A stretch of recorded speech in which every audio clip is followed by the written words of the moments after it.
You versus You. The Battle for Your Best Self. Written and published by Vox Reads. Introduction. The battle within. There's a battle going on right now. Not out there in the world, but inside you. It's the silent fight between the person you are and the person you're meant to become. Every day you stand face to face with two versions of yourself. One seeks comfort, the other seeks growth. One wants excuses, the other wants excellence. And every decision you make determines who wins. This is the essence of You versus You. The battle for your best self. It's not a book about competing with others. It's about conquering the habits, fears, and limits that hold you back from becoming the best version of you. In these chapters, you'll discover what it truly means to master yourself, your thoughts, your emotions, your routines, and your choices. You'll learn why awareness is your first weapon, discipline is your shield, and consistency is your victory. You'll see how every small act of courage builds momentum toward a life of meaning, confidence, and freedom. But let's be clear, this journey isn't easy. Growth never is. You'll be challenged to face your excuses, question your comfort, and look honestly into the mirror. Because real change doesn't come from wishing, it comes from winning the inner war, one choice at a time.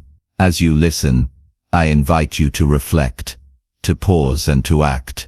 Don't just hear the words, apply them. Each idea, each story, and each lesson is designed to help you fight the daily battles that shape your destiny. This is not just an audiobook, it's your training ground. Your mind is the arena, your habits are your weapons, and your best self is waiting on the other side of the fight. So take a deep breath, prepare yourself, because from this moment forward, it's You versus You. Chapter 1. The Inner Conflict. You against you. Every person faces a battle that no one else can see. It doesn't happen in the office. It doesn't happen in the gym. It happens in the quiet space between your thoughts.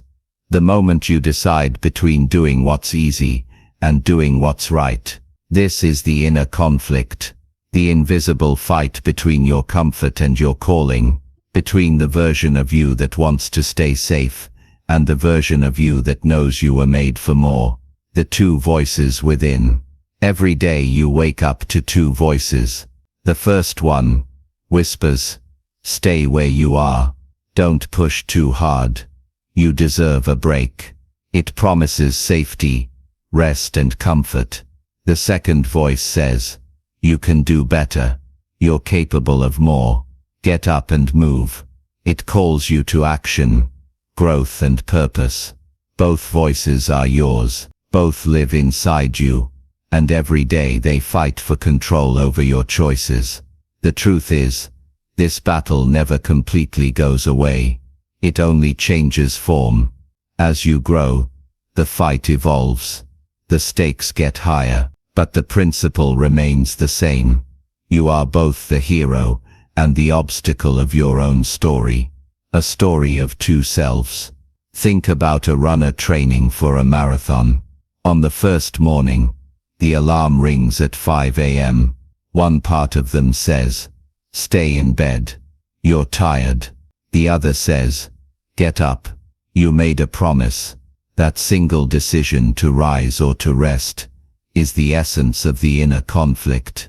The runner who gets up doesn't always feel motivated, but they act anyway, and each morning they choose action.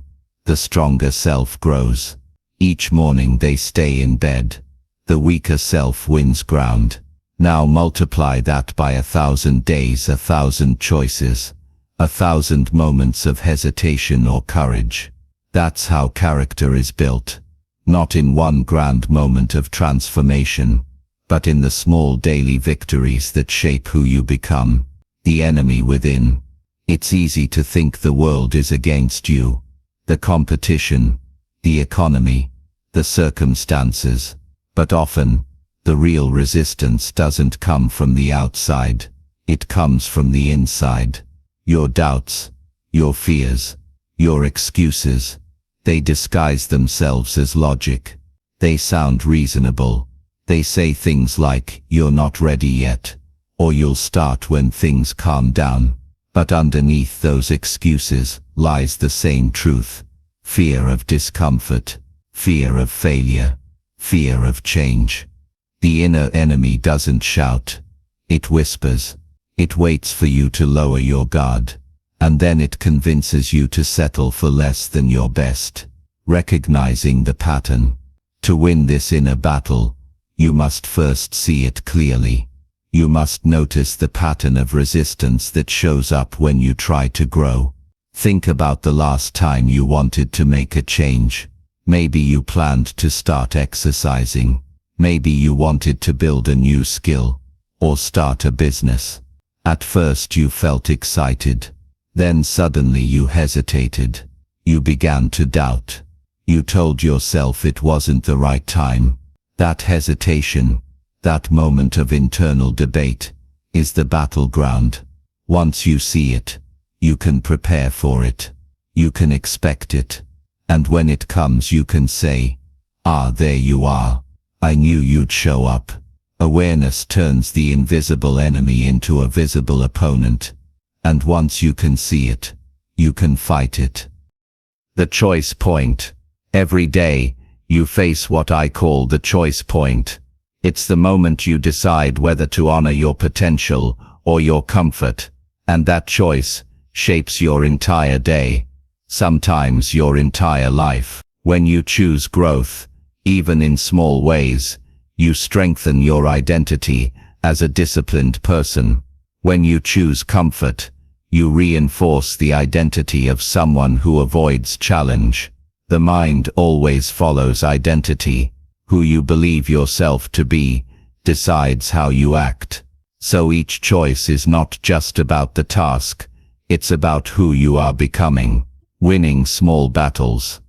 Here's the secret. You don't win the inner war by conquering everything at once. You win it one small battle at a time. Wake up 5 minutes earlier. Read one more page. Do one more push-up. Make one more call. Each small victory builds proof that you can trust yourself. And trust is the foundation of confidence. Confidence isn't built by believing you can. It's built by proving that you will. You don't need to be perfect. You just need to keep showing up. Especially when the weaker self tells you not to.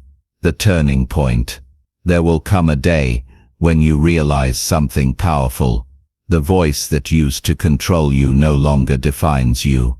It still speaks, but it no longer commands. You've built enough evidence of strength, discipline, and progress that its power fades. That's the moment of transformation. The moment you stop being a victim of your habits and start becoming the architect of your life. You'll still feel the conflict, but it won't paralyze you. Instead, it will remind you of how far you've come. Practical reflection. Before you move on, take a moment to reflect. Think about one area of your life where this inner conflict shows up most often. Maybe it's health. Maybe it's work. Maybe it's consistency in your goals. Identify the voice that pulls you back. Name it. Recognize it. Then, commit to one small action that moves you forward, even when you don't feel like it. Because every time you act in alignment with your higher self, you win another battle. And over time, those victories compound into transformation. Closing thoughts. The fight between the two versions of you will never completely disappear. But that's not something to fear. It's something to embrace. Because the presence of the struggle means you're still growing. It means you're still striving. It means the best version of you is still alive and fighting to emerge. So, when you wake up tomorrow and hear those two voices again, remember this. The outcome of the day depends on who you listen to. The weaker self will always choose what's easy. The stronger self will always choose what's right. The question is simple. Who will you let win today? Chapter 2. Awareness. Seeing the two selves. Before you can win the battle within, you must first see the opponent clearly. The truth is, most people live unaware of the silent war happening inside them. They wake up, follow routines, react to circumstances, and call it life, never realizing that two versions of themselves are constantly shaping every moment. There is the self you are today, built by habits, beliefs, and past experiences. And then, there is the self you could be, the version waiting to emerge, if you lived with more purpose, courage, and awareness. The distance between those two selves is the space where transformation begins. The blindness of routine. Most people live on autopilot. They repeat the same thoughts, perform the same actions, and feel the same emotions every day. Their minds are busy, but not awake. They are active, but not aware. Imagine driving a car to work every morning. You know the route so well that you barely think about it. You stop at lights. You take turns. You arrive safely. But when you park, you realize you don't remember most of the drive. That's what life feels like when you live without awareness. You move, you act, you respond, but you're not really there. You live out of memory, not intention.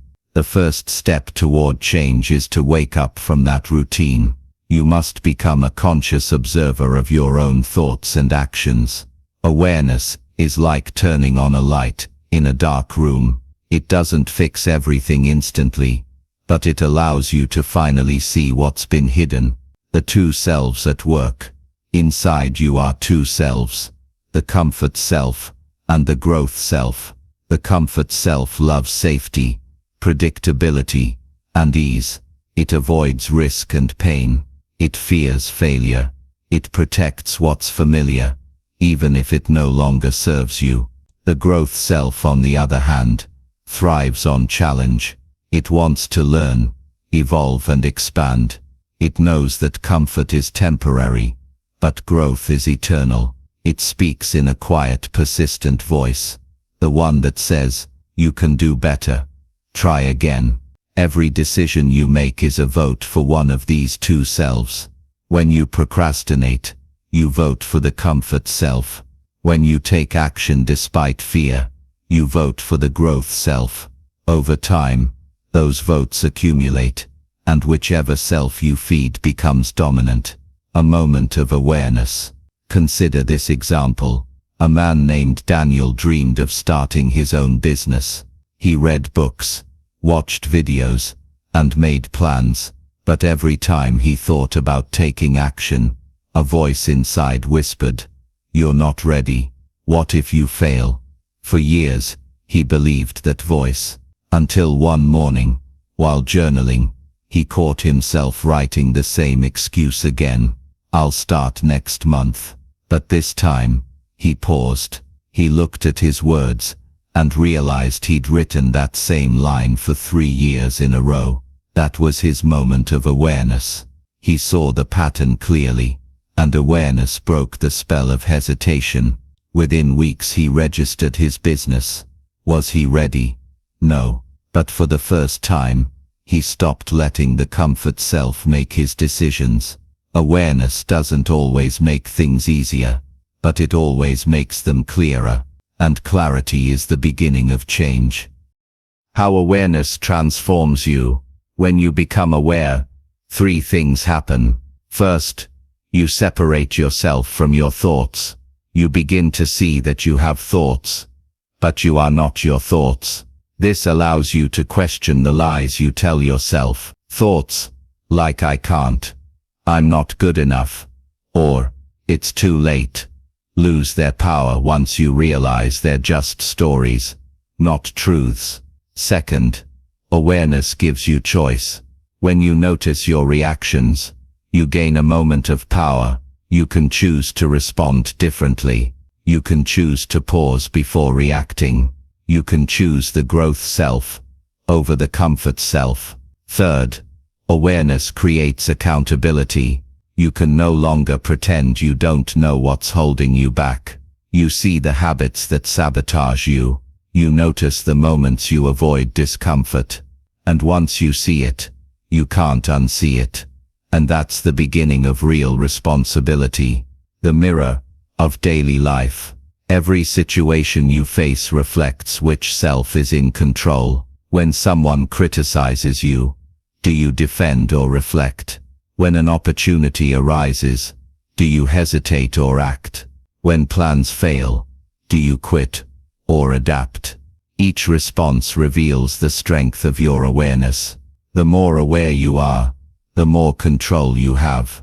The less aware you are, the more control your emotions have. You can test your awareness easily. At the end of the day, ask yourself, who made most of my decisions today? My comfort self or my growth self? That single question can change how you live tomorrow. Practicing awareness. Awareness isn't something you achieve once. It's something you practice daily. Here are a few simple ways to strengthen it. 1. Pause before reacting. Take one deep breath before you speak, decide or judge. That breath creates space between emotion and action. 2. Reflect daily. Spend 5 minutes each night reviewing your choices. Where did the comfort self win? Where did the growth self take charge? 3. Observe your language. Listen to the words you say about yourself. Your language often reveals your mindset. Phrases like "I always mess up" or "that's just who I am" are signs that the comfort self is speaking. 4. Celebrate small wins. Every time you act with awareness, acknowledge it. It might feel small, but those moments build momentum.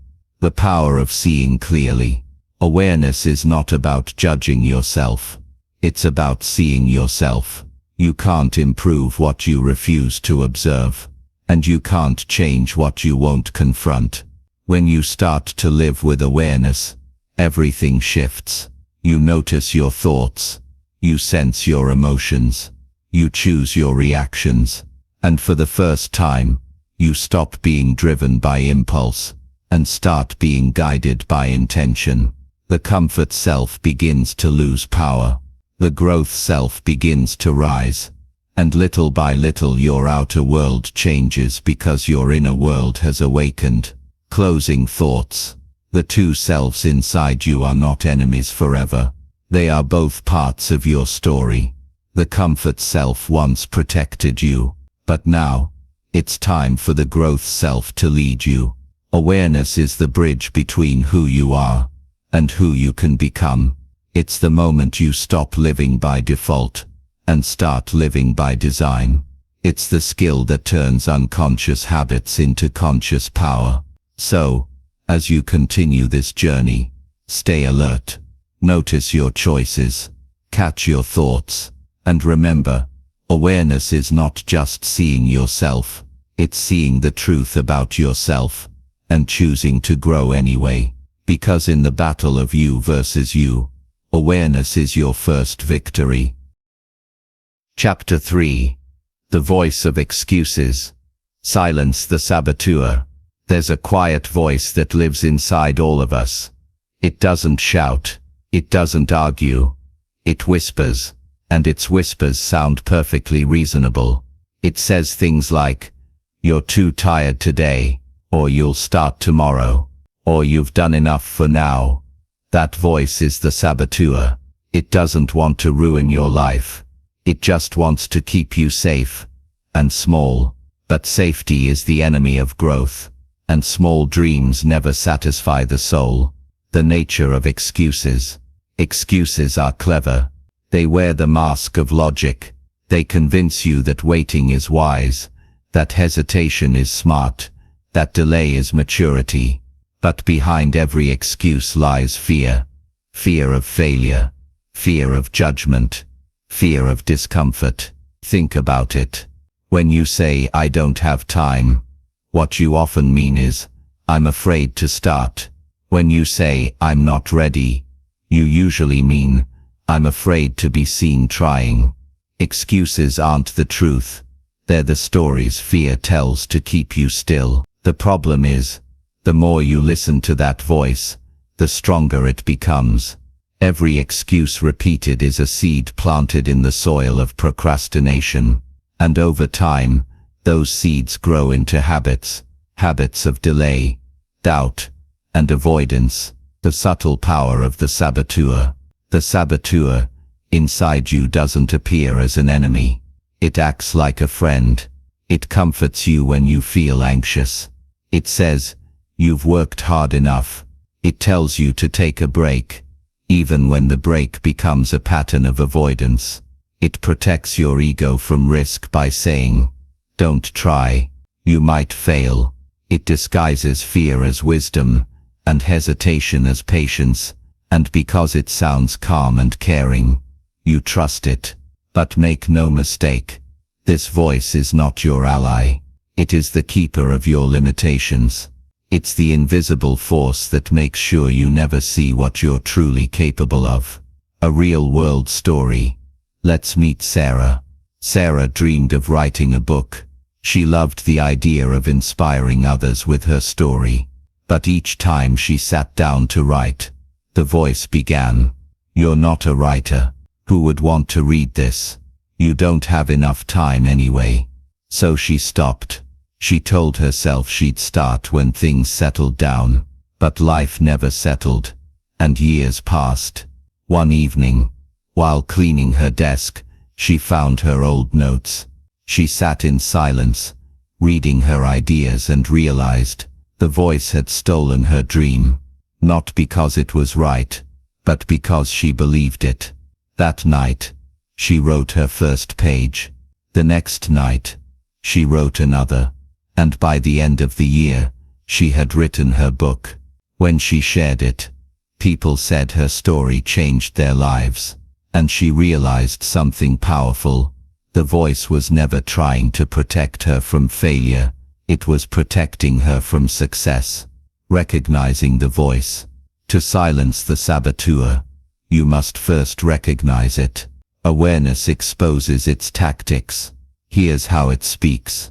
It's not the right time. You're too busy. You're not ready yet. You'll do it after this. These are not statements of truth. They're delays in disguise. The voice will always sound logical because logic is how it hides. You can't fight what you don't notice. So the next time you catch yourself hesitating, ask, "Is this reason real, or just a story I'm telling myself?" That question alone weakens the voice. The science of self-deception. Psychologists call this cognitive dissonance. It's the tension between what we want and what we fear. To relieve that tension, the mind invents explanations that justify inaction. It's like a mental defense mechanism, not to harm you but to keep you comfortable. But comfort is temporary. Avoidance always leads to regret. And awareness turns dissonance into decision. The moment you stop arguing with your excuses, you regain control. How to silence the voice. Step 1. Acknowledge it without judgment. Don't fight the voice. Simply notice it. Say to yourself, "I hear you, but I'm moving forward anyway." By staying calm, you starve it of energy. Step 2. Replace it with truth. Excuses speak in limitations. You must answer with truth. For example, excuse, "I don't have time." Truth, "I can find 10 minutes if I really care." Excuse, "I'm not ready."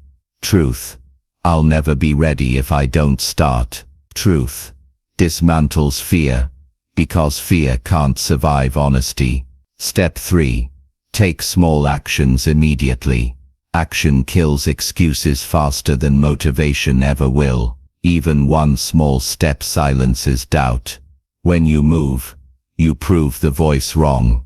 And proof builds confidence, building a new voice. The goal isn't to eliminate the inner voice. It's to retrain it. You can turn the saboteur into a supporter. Each time you follow through despite fear, that voice learns a new script. Soon, instead of saying you can't, it begins to whisper you've done this before. Instead of saying, wait, it begins to say, why not now? You create a new internal language through consistent action. Over time, your inner dialogue becomes your ally. And when your inner voice believes in you, the world starts to reflect that belief. The excuse audit.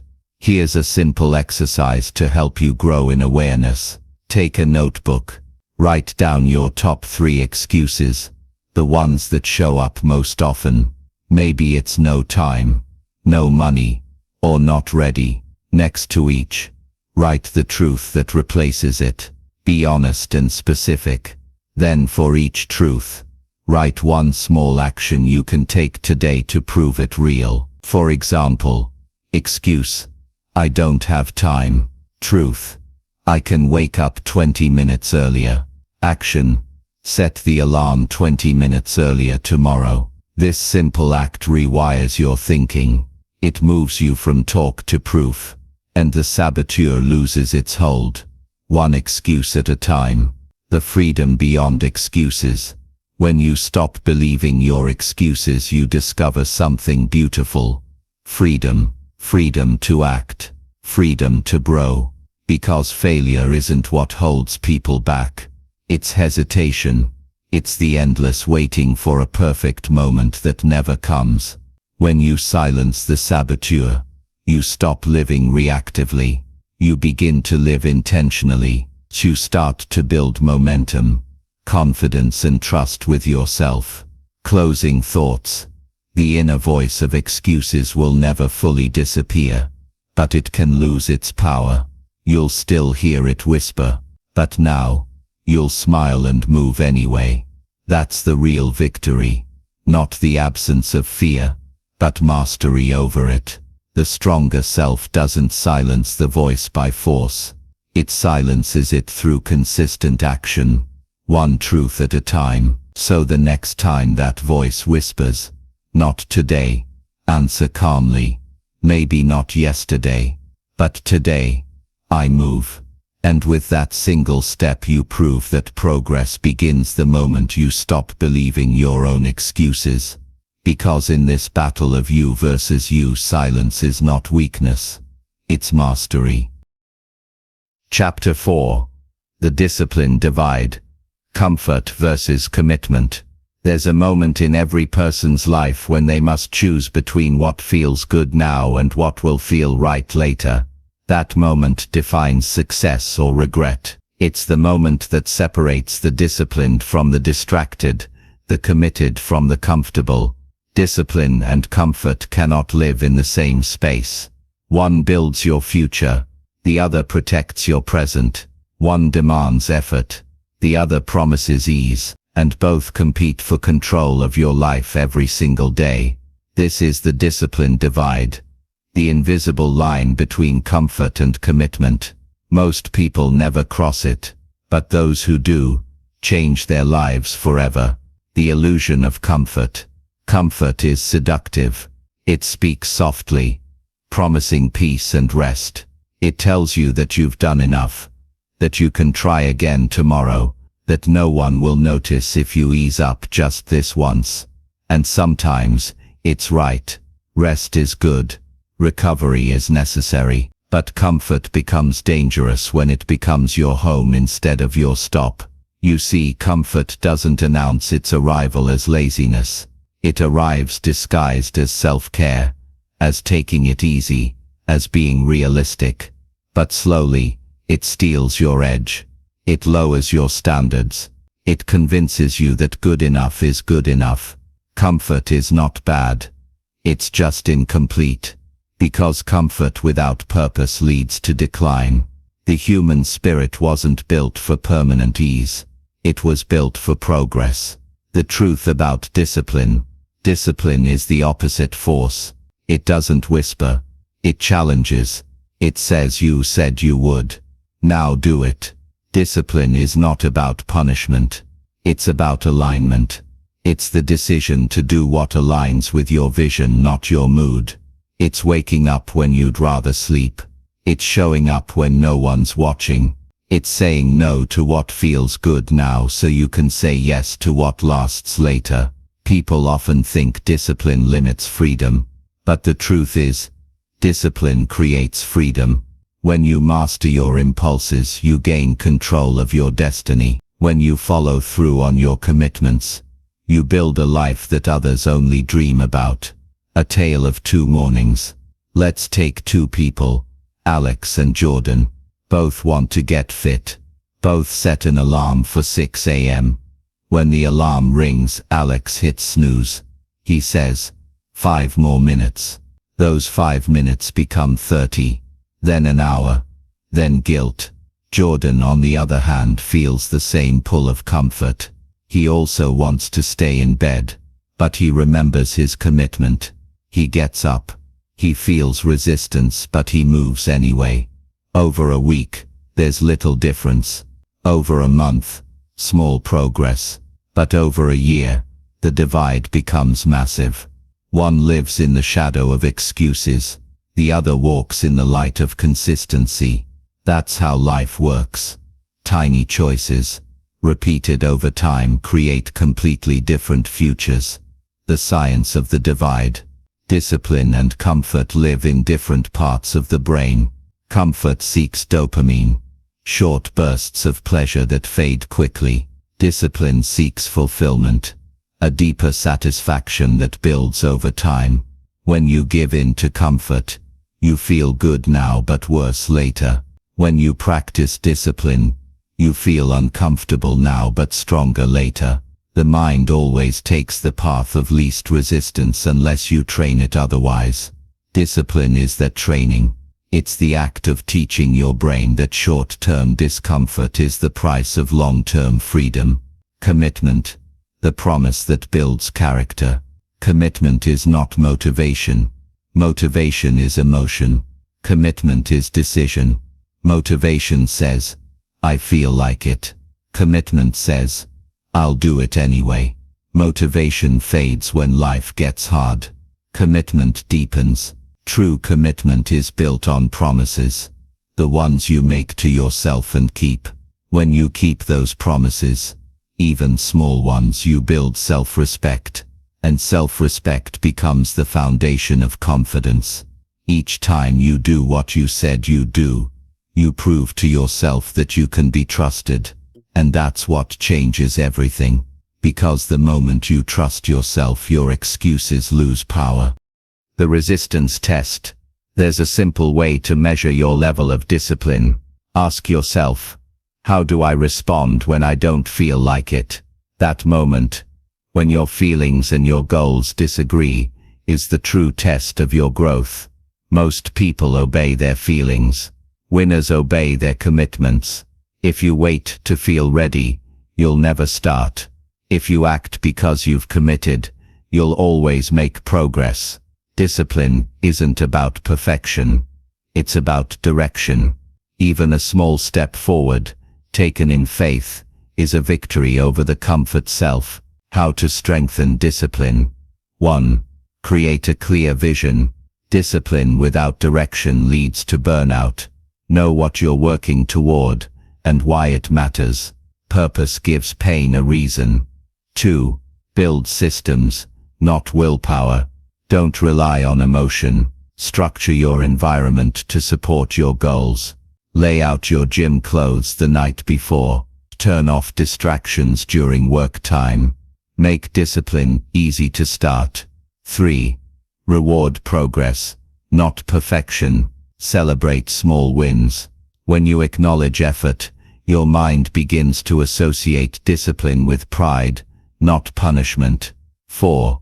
Embrace discomfort. Don't fear the struggle. Train for it. The more you practice doing hard things, the easier they become. What once felt impossible will one day feel natural.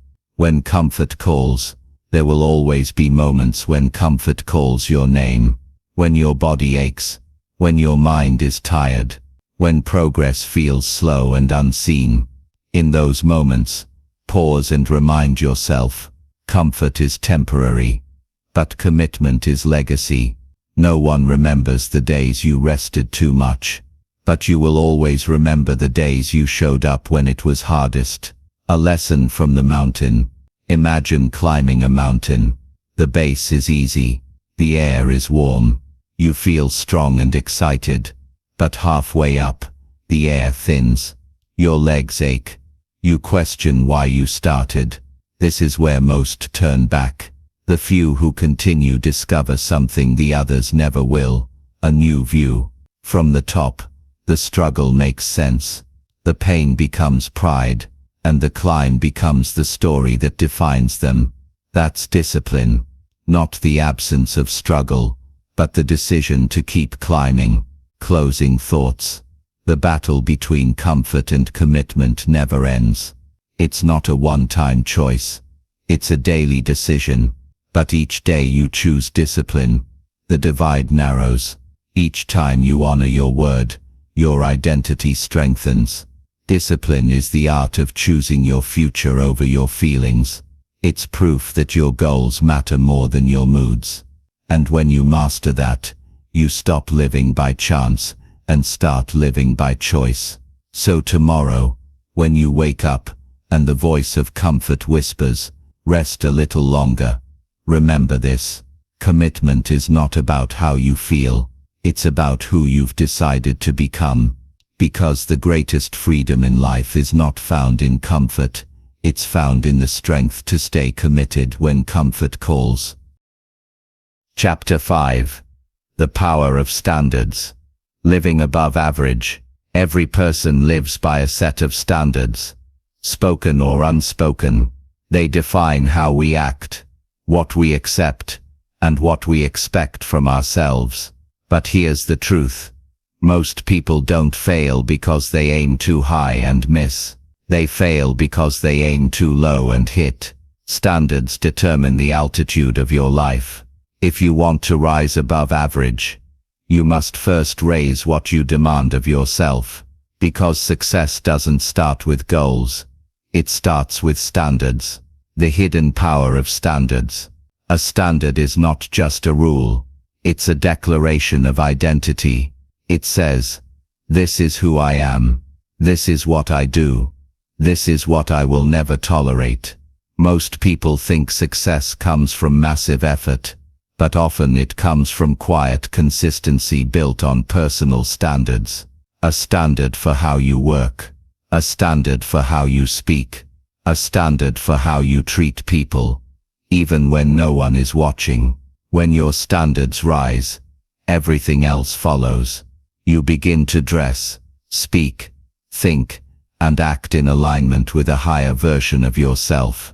That's how transformation starts. Not with grand changes, but with subtle upgrades in daily behavior. The trap of average. The world rewards average with comfort. Average feels safe. Average is easy. Average never offends. But average never fulfills. It's the quiet killer of potential. Not loud, not painful, just comfortable enough to keep you asleep. And before you know it, a year passes. Then 5. Then 10. People say I'm doing okay. But okay is the language of survival, not growth. If you accept average standards, you live an average life. To live above average, you must expect more. Not from the world but from yourself. The story of standards. There was once a young athlete who practiced every day but never improved. He showed up, but he coasted. He gave effort, but not excellence. One day his coach pulled him aside and said, "You're not losing because others are better. You're losing because you've accepted effort without excellence as your standard." That day changed him. He decided that good enough was no longer good enough. He began to hold himself to a new level. Not sometimes, always within a year. His performance transformed, not because his talent changed, but because his standards did. The same is true in every area of life. When your standards rise, your results rise. When you demand excellence, mediocrity no longer satisfies you. The subtle signs of low standards. Low standards don't always look like laziness. Sometimes they look like acceptance. They show up when you say things like, "That's just how I am. At least I tried. It's not that bad."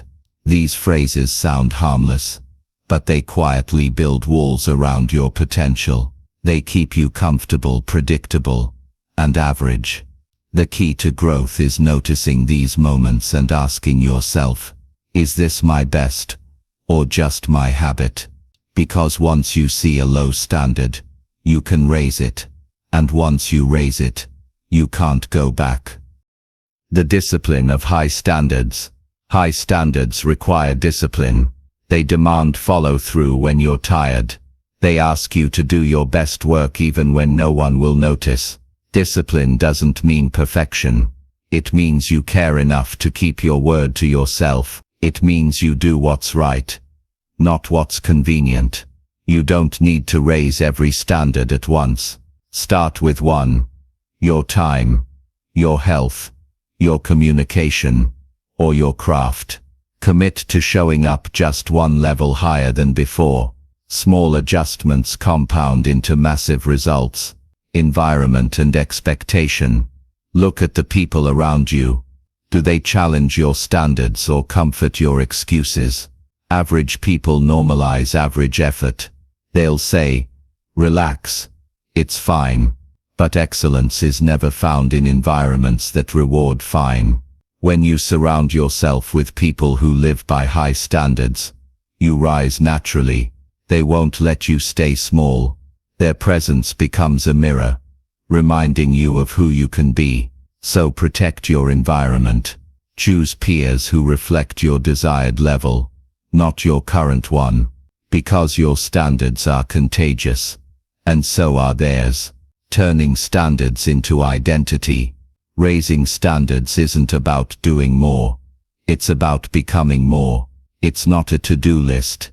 It's an identity shift. When you say, "I'm the kind of person who follows through," your actions start aligning with that belief. The stronger the identity, the easier the discipline. Don't say, "I'm trying to be organized." Say, "I'm an organized person." Don't say, "I'm trying to eat healthy." Say, "I'm someone who takes care of my body." Your identity sets the standard, and your standard sets your destiny. Practical steps to raise your standards. 1. Define what above average looks like. Be specific. Write down the behaviors of the person you want to become. What do they do daily? How do they speak, think, and act? 2. Eliminate tolerances. Look at what you've been accepting. Missed deadlines, poor habits, negative influences. Each one is a leak in your potential. Decide what you'll no longer tolerate. 3. Align your actions with your words. Every time you say, "I'll do it," follow through, even on small promises. Integrity in small things builds power in big things. 4. Audit your circle. Spend time with those who expect more from themselves. Their energy will lift yours. 5. Track your improvements. Notice where you've raised your standards, and what's changed as a result. Progress builds confidence, and confidence builds momentum. A life above average. Living above average isn't about arrogance. It's about stewardship. Taking full responsibility for your potential. It's about realizing that excellence is not a destination. It's a decision you make every day. The world doesn't need more talent. It needs more people with high standards. People who refuse to settle. People who keep their word. People who show up with integrity even when no one's watching. That's what living above average means. It's not about competing with others. It's about competing with yesterday's version of you. Closing thoughts. Average is a comfort zone disguised as success. But the best version of you lives beyond that line. You reach it the moment you raise your standards. Not for applause but for alignment. Because your life will always follow the level of your standards. If you expect little, you'll receive little. If you demand more, you'll grow more. So take a look at your habits, your words, your actions. Ask yourself, are these the standards of my best self? And if not, raise them. Because once you decide to live above average, you'll never again be satisfied with less than your best. Chapter 6. The Mirror Test. Facing brutal honesty. There comes a time in every person's journey when they must stop running from the truth. A time when excuses no longer work, when stories no longer convince, when silence becomes heavy. That moment is called the mirror test. It's when you look yourself in the eye and ask one simple question: am I being honest about who I am and how I'm living? This chapter is not about guilt. It's about truth. The kind that frees you, not punishes you, because nothing changes until you do. And you can't change what you refuse to confront. The mirror never lies. You can hide from people, you can hide from responsibilities, but you can't hide from the mirror.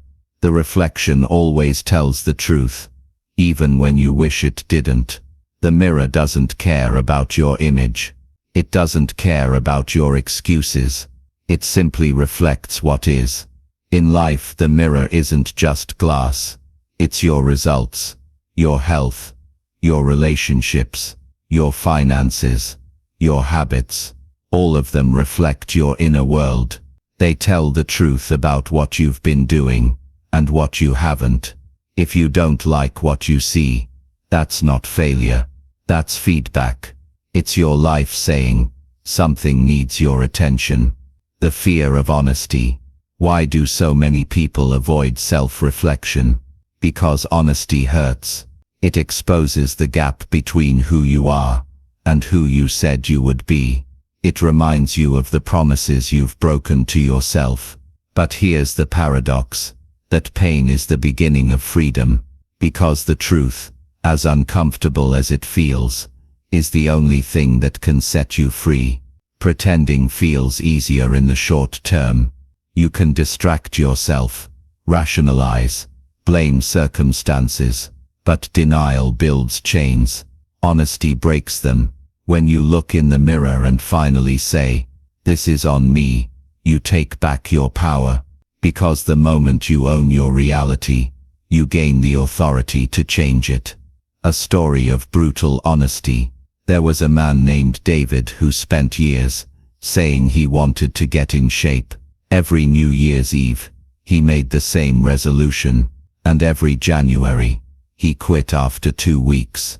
One morning, while getting ready for work, he caught a glimpse of himself in the mirror. He didn't just see his reflection, he saw the truth. He saw every broken promise, every excuse, every moment he had chosen comfort over commitment. He stood there, quiet and still, and finally said aloud, "No more pretending." That day was his real beginning.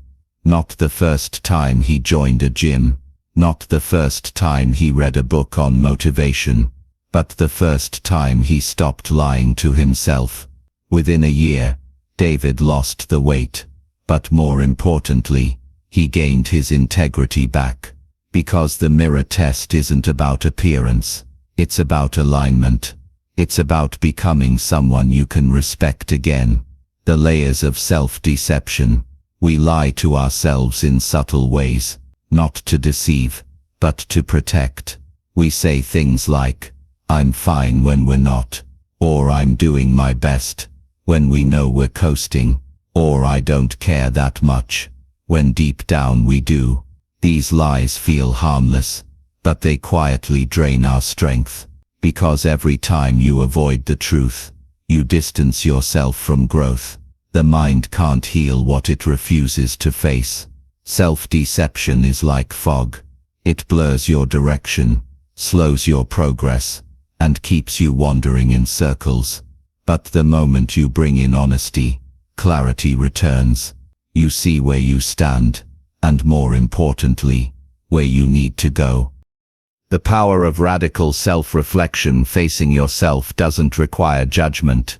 It requires courage. You don't look in the mirror to criticize. You look to understand. Here's how to practice radical self-reflection. 1. Ask simple, honest questions. Am I keeping my promises? Am I giving my best effort? Am I becoming someone I respect? Don't rush to answer. Let silence speak. Because in silence, truth has room to rise. 2. Separate facts from feelings. You might feel like you're trying, but the facts, your results, tell the real story. Look at your outcomes with curiosity, not shame. 3. Replace blame with responsibility. The moment you stop pointing outward, progress begins. Ownership is the bridge between failure and growth. 4. Forgive yourself, but don't excuse yourself. You can acknowledge past mistakes without letting them define you. Use them as data, not identity. The mirror as a mentor. The mirror doesn't criticize. It reveals. It's your most honest teacher, if you're willing to listen. Every time you reflect on your actions, you create a feedback loop for growth. You notice patterns. You identify weaknesses. You recognize progress. That's how champions are made. Not through perfection but through reflection. Ask any top performer, and they'll tell you they review their days, their habits, their decisions. They don't just live, they evaluate. They treat honesty as a tool, not a threat. The freedom in truth. The truth may sting, but it also strengthens. When you face it, you remove confusion. You stop living in illusion. You stop explaining away results. It's like cleaning a dirty window. Suddenly you see clearly again. And once you see clearly, progress feels possible. The mirror test isn't about being harsh on yourself. It's about being real enough to grow. Honesty builds confidence because it removes uncertainty. When you know where you stand, you know what to do next. Practical reflection exercise. Take 5 minutes tonight. Stand in front of a mirror. Look yourself in the eyes. Ask this question. Am I proud of how I've been showing up lately? If the answer is yes, celebrate that. If the answer is no, don't run from it. That's your starting point. Then write down 3 truths you've been avoiding. Not judgments, just facts. And next to each, write 1 small action that begins to change it. For example, truth. I waste too much time scrolling. Action. No phone during the first hour of my morning. Truth. I make promises I don't keep. Action. Say less, but follow through. Truth. I'm not taking care of my health. Action. Walk for 20 minutes daily. Honesty loses its sting when it turns into action. Closing thoughts. The mirror test is not a one-time event. It's a lifelong practice. You'll fail sometimes. You'll slip, avoid or deny. But each time you return to the mirror, you reclaim your direction. Growth begins with brutal honesty. It's not easy, but it's worth it. Because when you face the truth, you stop fighting reality and start working with it. The strongest people aren't the ones who never fail. They're the ones who face the truth early, adjust quickly, and keep moving forward. So tonight, look in the mirror, not to judge, not to wish, but to tell yourself the truth. Because honesty is the doorway to power. And once you walk through it, the person staring back at you will no longer be your critic. They'll be your greatest ally. Chapter 7. The enemy called comfort. Comfort feels good. It's warm, familiar, and easy. It tells you that you're safe, that you've earned a break, that life doesn't need to be pushed so hard. It whispers softly, "You've done enough. Stay here for a while." And that's the problem, because comfort never says, "Get up." It never says, "Keep going." Comfort doesn't challenge you. It traps you. This is the enemy most people never see coming. It doesn't attack. It lulls. It doesn't destroy overnight. It slowly dulls your ambition, one easy choice at a time. The trap of ease. There was a time when comfort was rare. Our ancestors worked the land, faced storms, and fought for survival. Every day demanded effort. But now comfort is everywhere. Delivered, streamed, and within arm's reach. You can stay warm without fire. You can eat without cooking. You can entertain yourself without effort. You can scroll endlessly and feel busy without ever being productive. The danger is that modern comfort feels like progress. It gives you the illusion of movement, while keeping you still. You feel satisfied, but you're not fulfilled. You feel active, but you're not advancing. Comfort tricks you into mistaking rest for growth, and before you realize it, you've built a lifestyle that protects your weakness instead of strengthening your will. Comfort's silent cost. The cost of comfort is invisible at first. It doesn't shout failure. It whispers regret. It shows up in small ways. The goals postponed, the energy lost, the dreams delayed. It steals your edge quietly, like a thief that doesn't want to wake you. You tell yourself, "I'll start when I feel ready."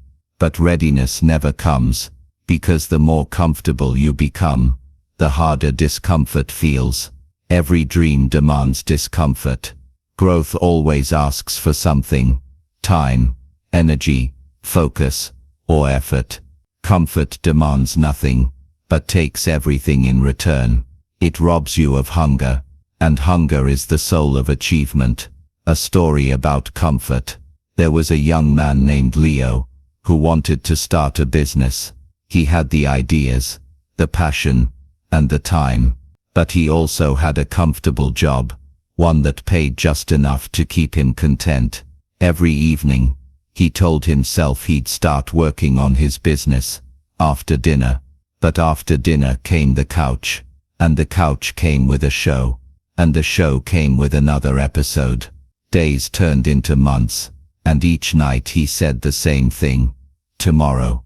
Years later, his company still lived only in his mind. The comfort that once felt like stability had become a cage. The salary that once felt safe had turned into golden handcuffs. Leo didn't lose his dream in one moment. He lost it, one comfortable evening at a time. The psychology of comfort. The human brain is wired to seek comfort and avoid pain. It's a survival instinct, useful in the wild, but dangerous in personal growth. When you face discomfort, your mind releases fear signals. It says, stop, retreat, stay safe. But that same discomfort is also the birthplace of progress. Think about it. Muscles grow through resistance. Knowledge expands through confusion. Courage develops through fear. Every form of growth requires friction, and comfort removes the friction, but it also removes the growth. Your mind believes comfort equals safety, but in modern life, comfort often equals stagnation. It protects you from challenge, not danger, and what feels safe today may become suffocating tomorrow. How comfort disguises itself. Comfort doesn't always look lazy. Sometimes it looks busy. You stay occupied with small, easy tasks, so you don't have to face the hard ones. You answer emails, organize files, scroll through updates, all while avoiding the work that matters. Other times, comfort hides behind excuses. You say things like, I'm waiting for the right time, or I need more information, or I'm not ready yet. But comfort's favorite disguise is routine. You call it stability, but what you've really built is a loop.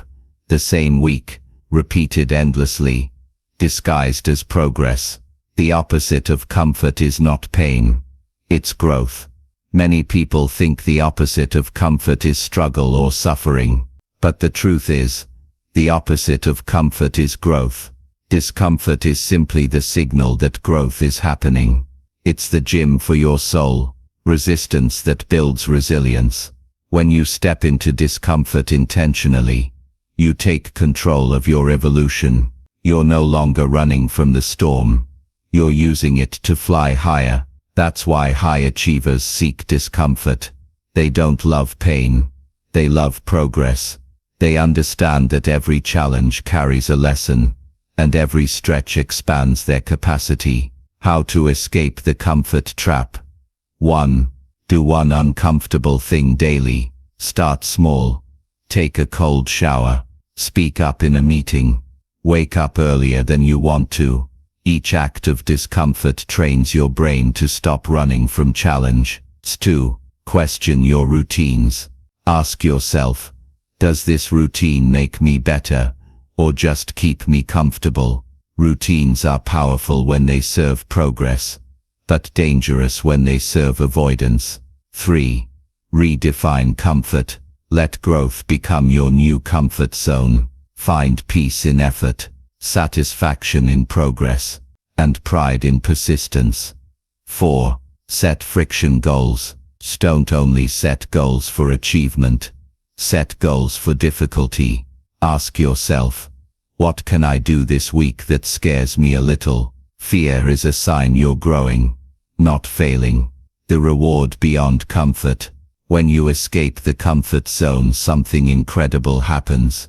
You wake up, your senses sharpen, your confidence grows, your life starts to feel alive again.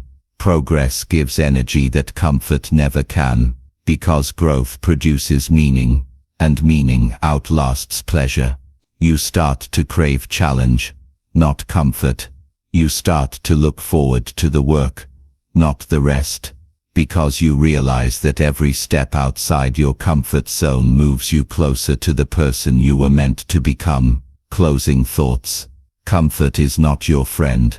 It's a silent enemy wearing a smile. It promises peace but delivers emptiness.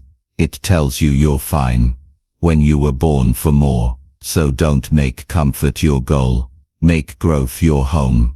Let challenge be your teacher, and discomfort be your coach. Because the more comfortable you become with being uncomfortable, the stronger, freer, and more alive you will feel. The best version of you doesn't live in the warmth of comfort. It lives in the fire of growth. And every time you choose that fire, every time you take the harder path, you burn away weakness and reveal the strength that comfort tried to hide. Chapter 8. The Momentum Game. Winning small battles daily. Success doesn't happen all at once. It's not one giant leap, one big break, or one lucky moment.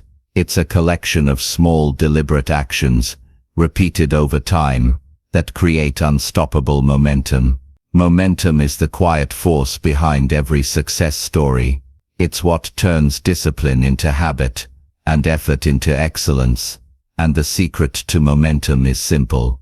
Win small battles daily. The law of motion. In physics, objects in motion stay in motion.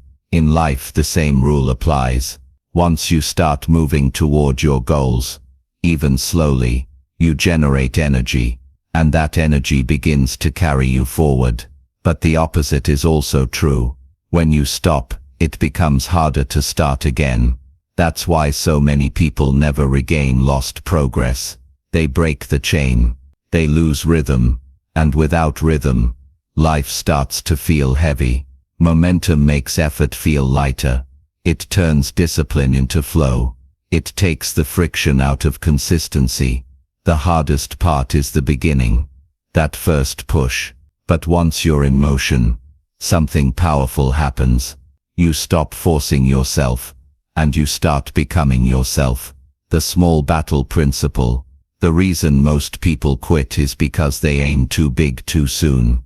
They want transformation overnight. They want results without rhythm. But the small battle principle says this: win today, then win tomorrow, then repeat. That's how progress compounds. If you want to get in shape, start with 10 minutes. If you want to write a book, start with 1 paragraph. If you want to build confidence, start with 1 promise kept. It's not about doing everything. It's about doing something daily. Because small victories create motion, and motion builds momentum. A story of momentum. There was a woman named Claire, who dreamed of becoming a painter. She had brushes, paints and ideas, but she never found the right time to start. Then one day she made herself a deal. I'll paint for just 10 minutes a day. The first week felt slow. The second week she noticed improvement. By the third week 10 minutes often turned into an hour. Within a year she had completed her first collection. What began as small simple consistency turned into creative momentum. Claire didn't find her talent overnight. She built it 1 brushstroke at a time. And that's how all growth happens. Momentum doesn't ask for massive effort. It asks for daily engagement. The science behind momentum. Momentum isn't magic. It's neurological. Each time you follow through on an action, your brain releases dopamine, a chemical that rewards progress. That small surge of satisfaction becomes a loop. Action, reward, motivation, more action. This loop is how habits form. It's how the brain learns to crave progress instead of comfort. But when you quit too early, you break the loop. You interrupt the reward cycle, and your brain begins to associate effort with frustration instead of fulfillment. That's why small consistent wins matter more than occasional bursts of effort. They rewire your brain to associate progress with pleasure. How to create daily momentum. 1. Lower the barrier to start. Make it easy to begin. Don't focus on the entire workout. Just putting on your shoes. Don't focus on writing a chapter. Just opening the document. Starting is 80% of the battle. 2.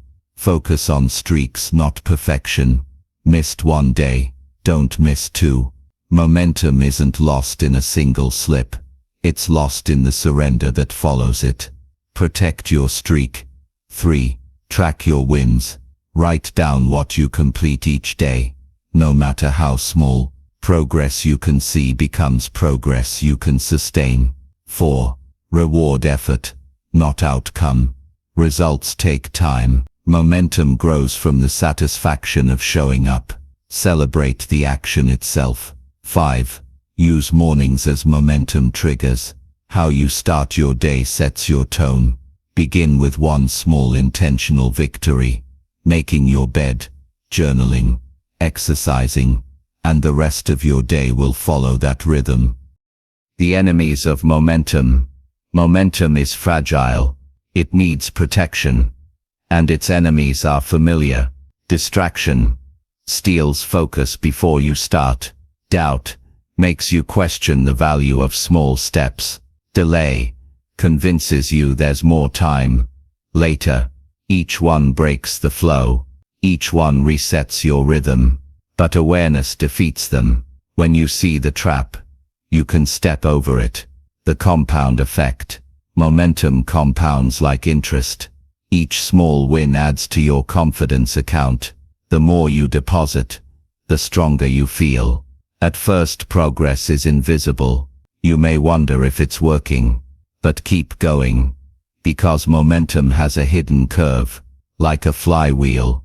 It starts heavy and slow, but once it spins, it generates its own energy. Soon, what once felt hard becomes automatic, and what once drained you begins to drive you. That's the magic of daily effort. Small today, unstoppable tomorrow. Momentum in real life. Think of athletes, entrepreneurs, artists, or anyone at the top of their game. They don't rely on motivation. They rely on momentum. They understand that missing one day can cost more than it seems. They build routines that keep them in motion even when they don't feel like it. Momentum doesn't require perfection. It requires continuity. A small step today keeps the wheel turning tomorrow. Resetting momentum. Sometimes you'll lose it. Life will interrupt. You'll fall behind. It happens to everyone. When it does, don't overthink it. Just restart small. Momentum is like a flame. It doesn't need a bonfire to relight. A spark is enough. One workout, one journal entry, one honest conversation. That's how the comeback begins. The faster you restart, the less power resistance has. Never let the gap grow. Momentum forgives mistakes, but it doesn't wait forever. Closing thoughts. Momentum is the bridge between effort and excellence. It's not built overnight. It's built daily, in quiet moments, small wins, and invisible progress. If you can master the art of daily motion, life becomes lighter. You no longer chase success. You're carried by it. So today, don't try to win the whole war. Just win the next small battle. Show up once more. Move one step further. Because in the game of growth, the one who wins daily, wins eventually. Keep the wheel turning. Keep the fire burning. And remember, momentum doesn't come to those who wait. It comes to those who move. Chapter 9. The Shadow Work. Healing the Hidden Self. Every person carries two selves. The one the world sees, and the one we keep hidden. The hidden self carries our fears, insecurities, regrets and old wounds. It's the part we rarely speak about, the part that hides behind our smiles. But no matter how far we run from it, it never truly disappears. This chapter is about facing that hidden side, the shadow self. Because you can't build your best self if part of you remains buried and broken. Healing doesn't come from avoiding pain. It comes from understanding it. What is the shadow self? The shadow self isn't evil. It's simply the collection of emotions, desires, and experiences we've rejected or suppressed over time. Every time you said, "I shouldn't feel this way," or "I can't let anyone see that side of me," you sent a piece of yourself into the dark. Over the years, those pieces form your shadow, a silent part of you that waits for acknowledgement. It appears through anger, jealousy, procrastination, or self-sabotage. It shows up not to hurt you, but to get your attention. The shadow's message is simple. You cannot heal what you refuse to see. The mirror of triggers. You know your shadow is speaking when something triggers you. A word, a person, a situation, something small sets off a reaction that feels too big. That's not weakness. That's information. Triggers are the mirror of the hidden self. They show you where you still have healing to do. They reveal old pain dressed in new situations. For example, if someone's success makes you feel bitter, your shadow might be saying, "I'm jealous because I've ignored my own potential." If criticism crushes you, your shadow might whisper, "You still believe you're not enough." The trigger is not the problem. The story behind it is. And when you face that story with compassion, not shame, healing begins. The cost of suppression. What you suppress doesn't disappear. It grows stronger. Avoided emotions leak into your habits. Unhealed pain becomes overreaction. Suppressed truth turns into quiet exhaustion. People who never do their shadow work often live double lives, one for others, and one within themselves. They say they're fine, but they're not. They chase success, but they don't feel fulfilled. They look confident, but inside, they feel like imposters. You can't build peace on top of denial. Eventually what's buried will surface. But when it does, it's not to destroy you. It's to invite you to heal. A story of the hidden self. Michael was known for being calm and collected. He prided himself on staying composed, never losing control. But behind that image, he carried deep anger from childhood. He had been taught that anger was wrong, that good people don't get mad. So he buried it. For years it stayed hidden, until one day, after a small argument at work, he exploded. Not at the situation, but at everything he had suppressed. That moment broke him open, but it also woke him up. He began therapy. He started journaling, and for the first time, he gave his shadow a voice. He realized that anger wasn't the enemy, avoidance was. By understanding his anger, he learned to express it with strength, not destruction.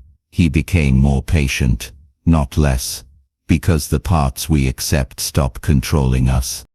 The process of shadow work. Shadow work is not about reliving the past. It's about reclaiming lost parts of yourself. It's the process of integrating, not eliminating. Here's how you begin. 1. Notice emotional patterns. Ask yourself, what situations trigger strong reactions in me? Your biggest triggers point to your deepest wounds. 2. Journal without filters. Write what you truly feel, not what sounds acceptable. Don't edit. Don't judge. Honesty is the bridge between awareness and healing. 3. Trace emotions back to their roots. When you feel anger, shame, or fear, ask, where did this begin? You'll often find that your present reactions come from past experiences. 4. Practice self-compassion. The shadow thrives in judgment but heals in understanding.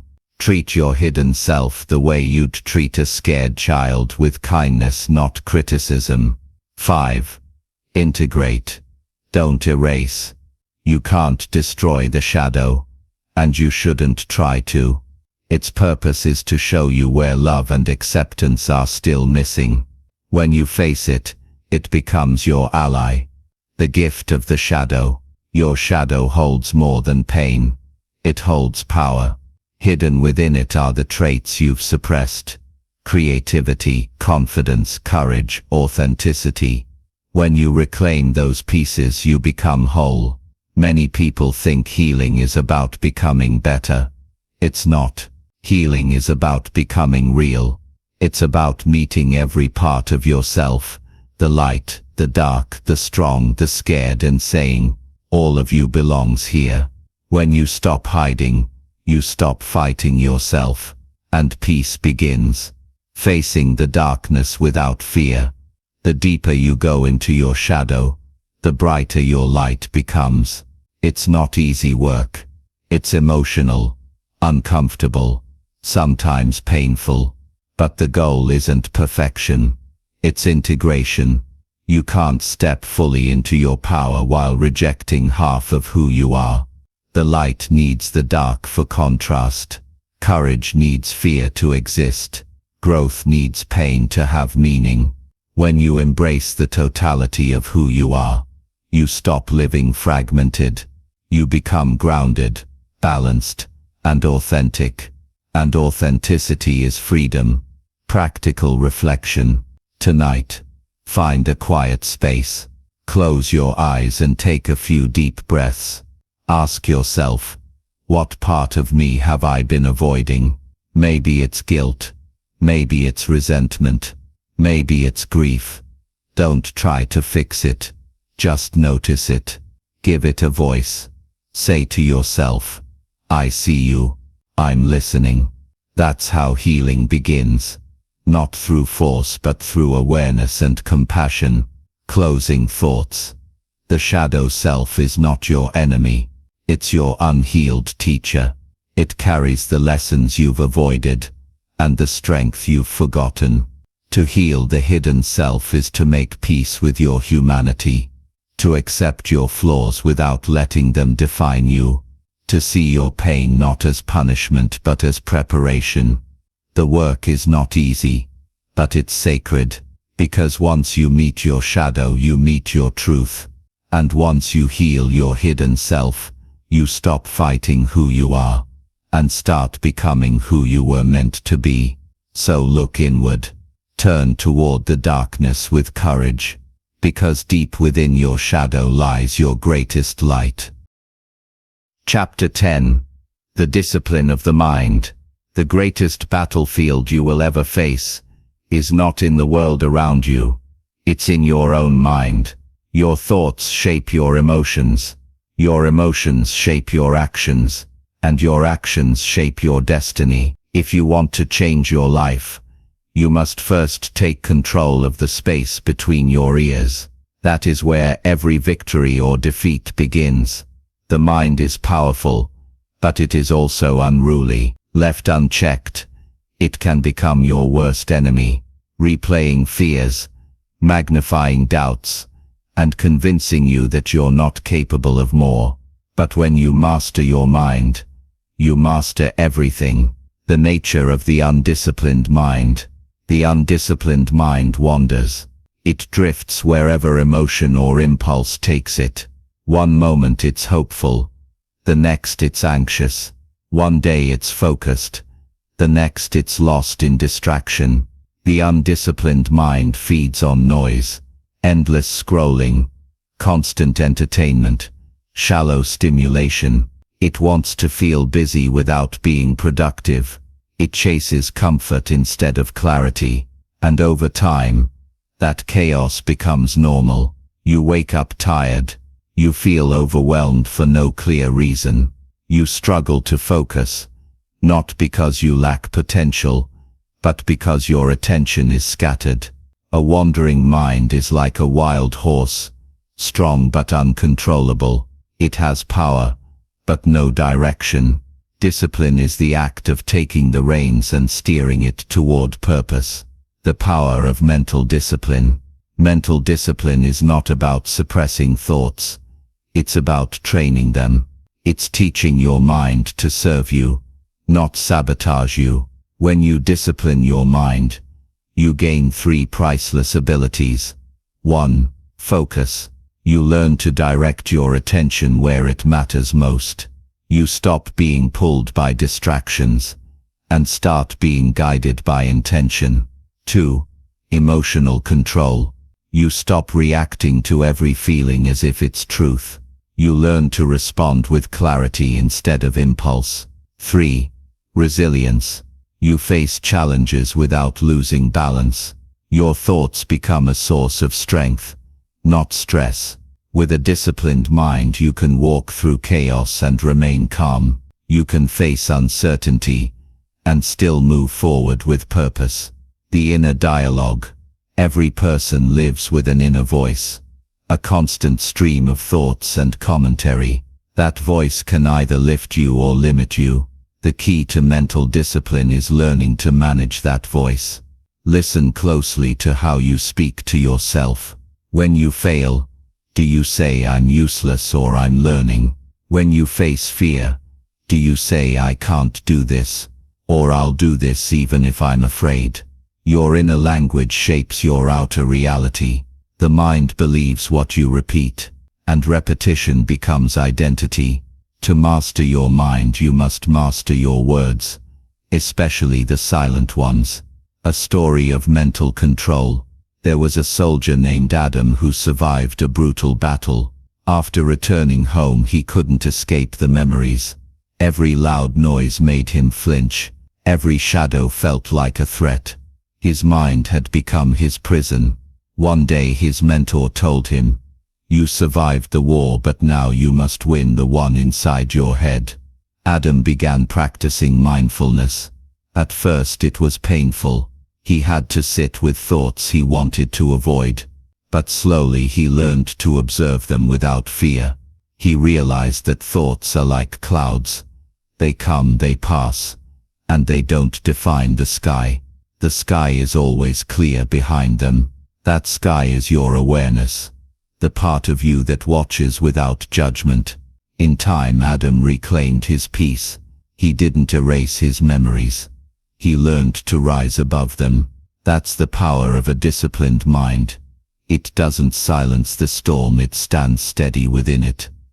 Training the mind. Just as the body needs daily exercise, the mind needs daily training. Here are a few ways to build mental discipline. 1. Start your day with intention. Before checking your phone, ask yourself, what matters most today? Set one clear focus for your day. 2. Practice stillness.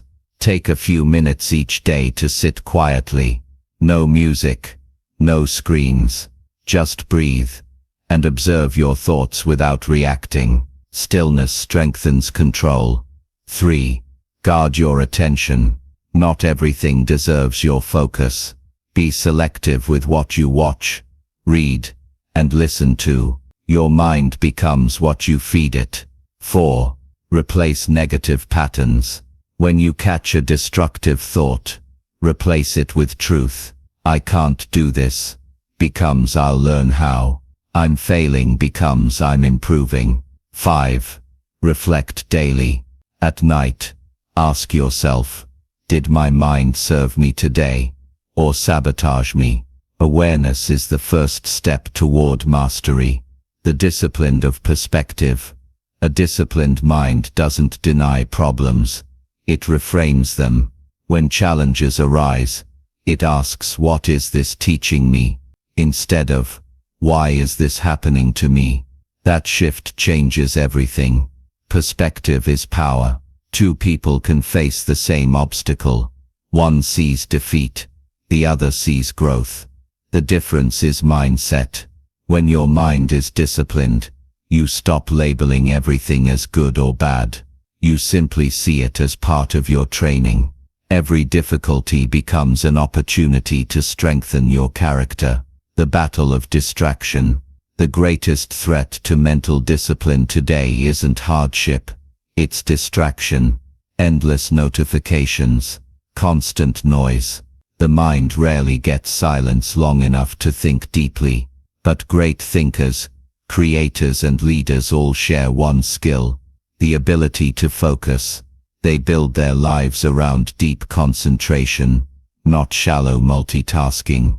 If you can control your attention, you can control your future, because where focus goes, energy flows, and where energy flows, results grow.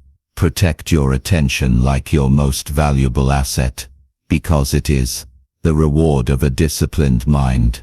When you train your mind, peace becomes your natural state. You stop being pulled by emotion. You stop living in reaction. You start leading your own thoughts.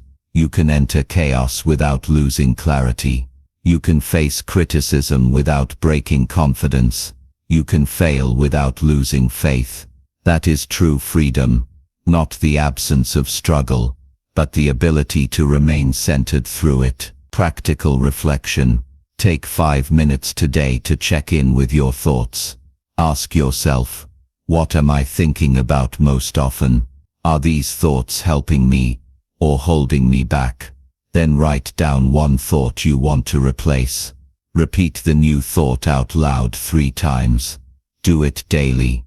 Over time, your mind will start to follow your lead. You are not your thoughts.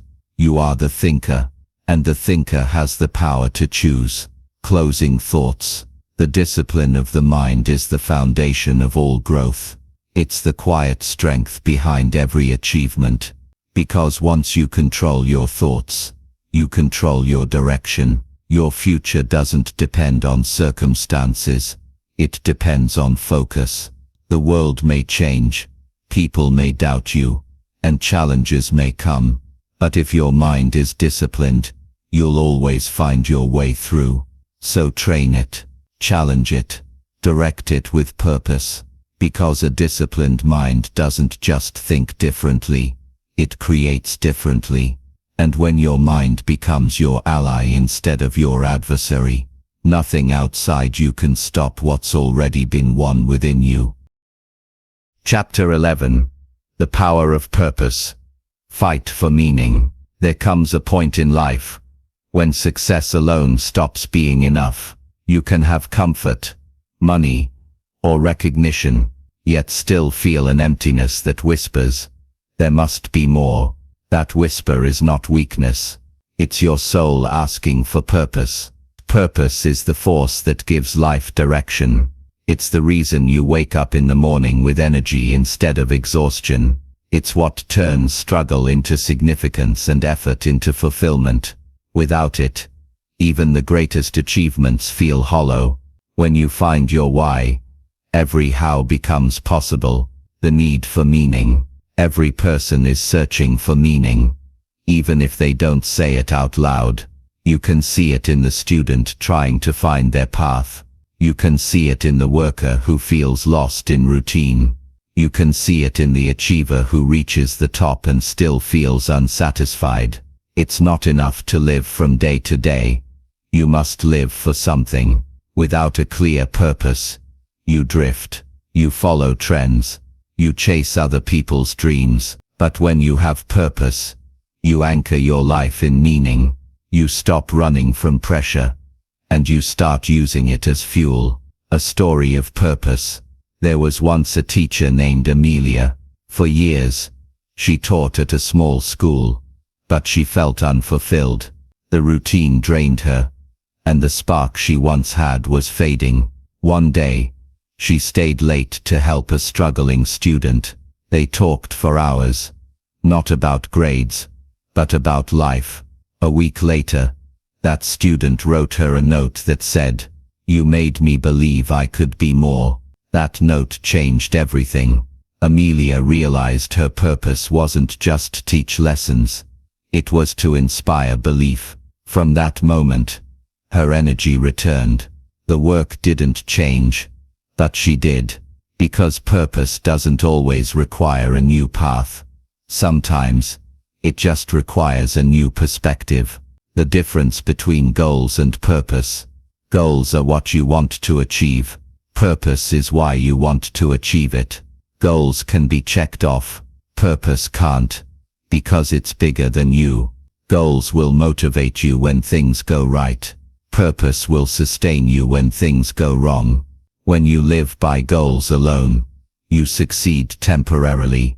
When you live by purpose, you live meaningfully.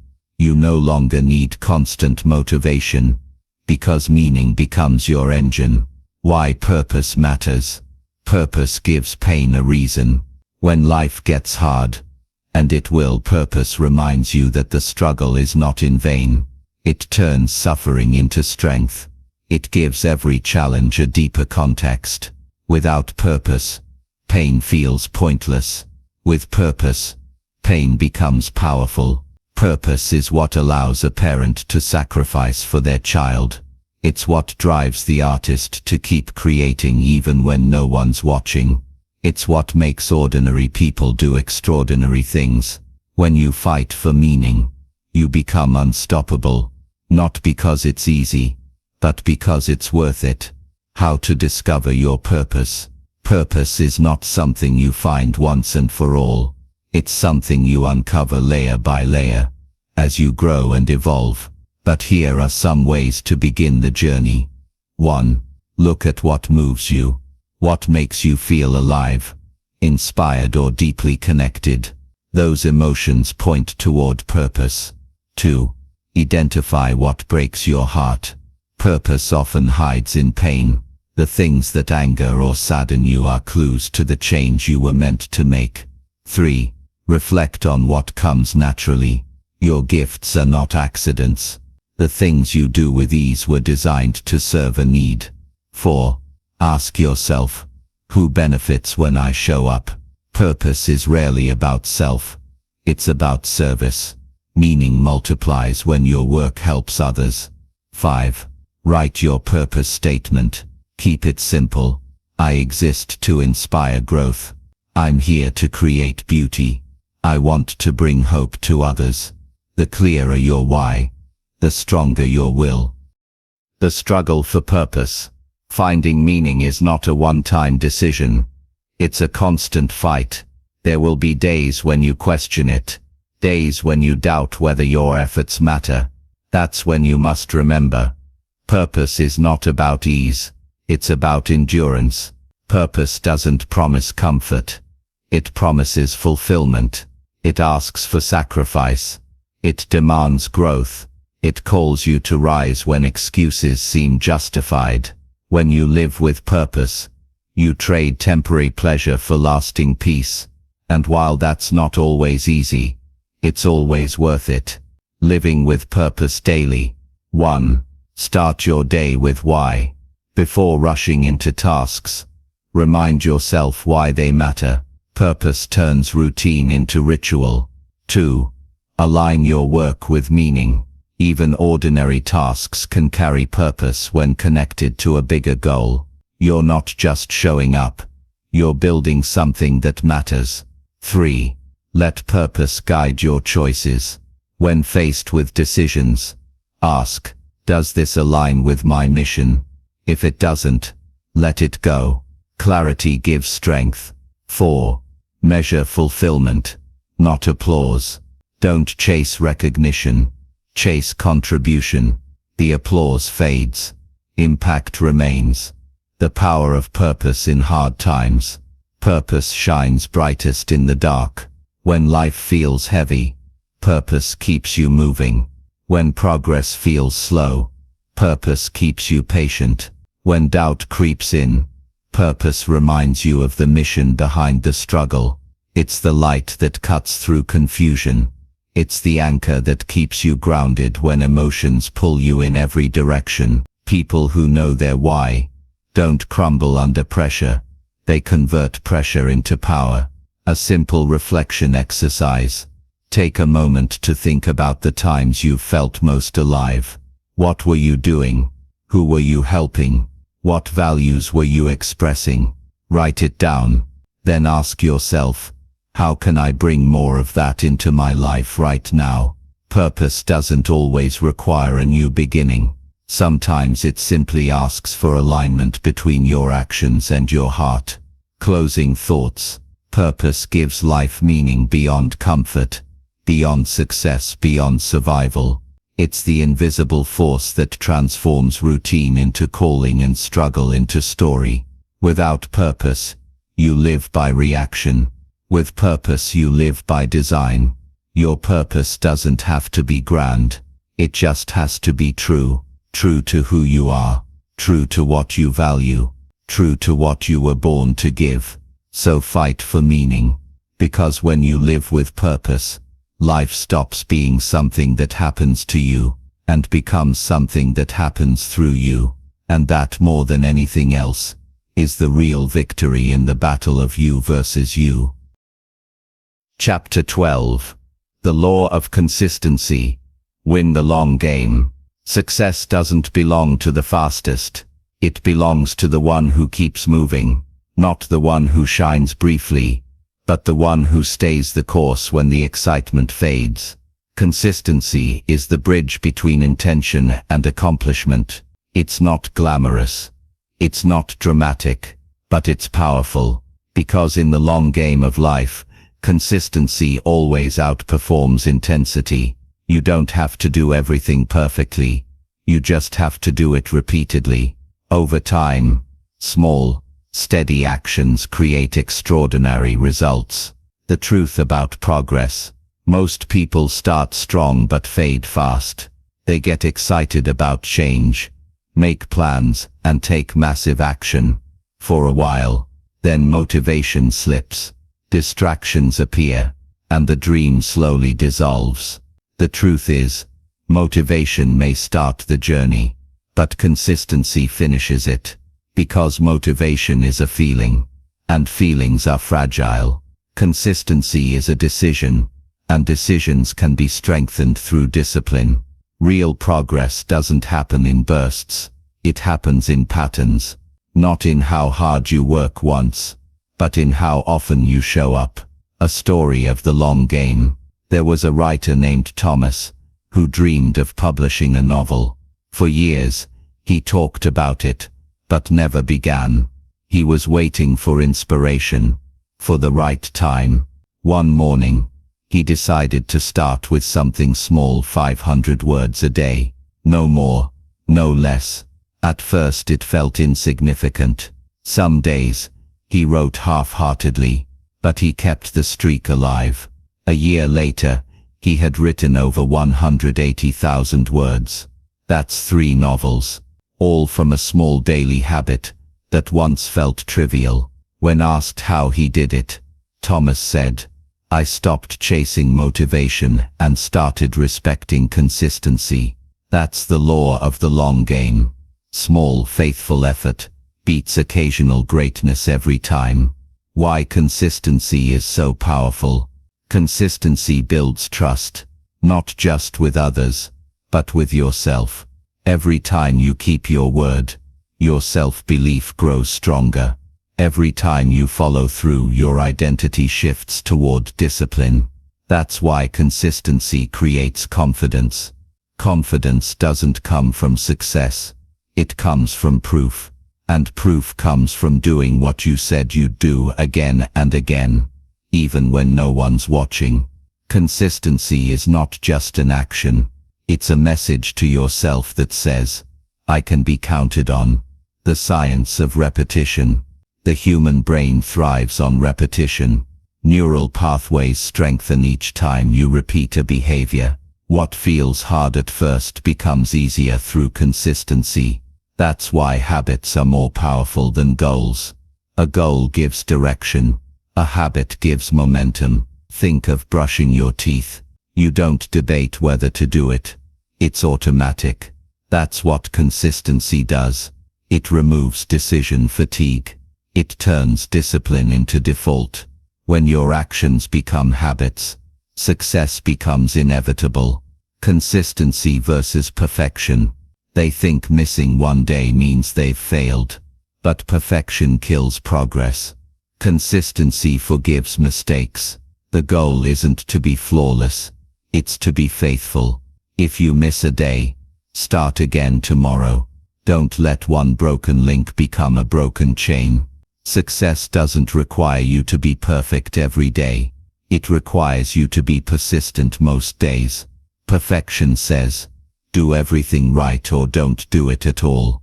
Consistency says, do something right every day, no matter how small, and in the long run something beats nothing, every single time. The enemies of consistency. Consistency doesn't fade because of weakness. It fades because of interference. The biggest enemies are subtle. 1. Impatience. We quit because results don't come fast enough. But the law of consistency says, be patient with progress. What's built slowly lasts longest. 2. Overcommitment.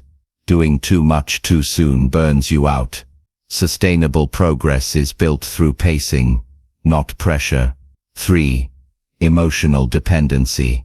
If you only act when you feel like it, you'll never last. Consistency begins where emotion ends. 4. Distraction. Every small interruption steals momentum.